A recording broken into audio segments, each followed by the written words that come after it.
শিবরাত্রিতে সাবুর খিচুড়ি করেছি। এই প্রথম করেছি, কোনোদিনও আগে করিনি। সাবুটাকে প্রথমে ভেজিয়ে নিয়েছি, ছোটো দানার সাবু নিয়েছি, আর এখানে মুগ ডাল ভেজে নিলাম শুকনো কড়ায়। আর শীতকালে যা ঘরে সবজি থাকবে তোমরা তাই সবজি দিয়ে দেবে। আমি যেমন সব সবজি দিয়ে দিয়েছি, রাঙা আলু, বিনস, পালং শাক ভেজে নিচ্ছি।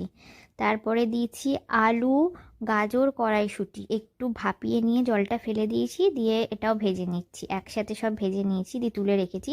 দিয়ে কড়াই তেলে তেজপাতা, শুকনো লঙ্কা, জিরে আর কাঁচা লঙ্কা একটু দিয়ে নাড়িয়ে নিয়েছি। নাড়ানো হয়ে যাওয়ার পরে মশলা দিয়েছি, এতে টমেটো আর আদা বাটা। ভালো করে এটা টমেটো আর আদা বাটাটা কষবো যাতে গন্ধ না ছাড়ে। নুন, হলুদ, এখানে আমি বিট নুন ইউজ করেছি, আর হলুদ দিয়ে দিয়েছি পরিমাণ মতো।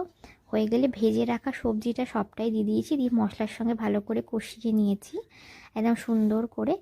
কষানো হয়ে গেলেই দিয়ে দিয়েছি ডালটা, ভেজে রাখা ডালটাও ভালো করে এতে নাড়িয়ে নিয়েছি। নাড়ানো হয়ে গেলে আমরা দিয়ে দিয়েছি এবার ভিজিয়ে রাখা যে ছোটো দানার সাবুটা ছিল ওইটা। তোমরা বড় দানার সাবু দিয়েও করতে পারো। তো ভালো করে মাখিয়ে নিচ্ছি।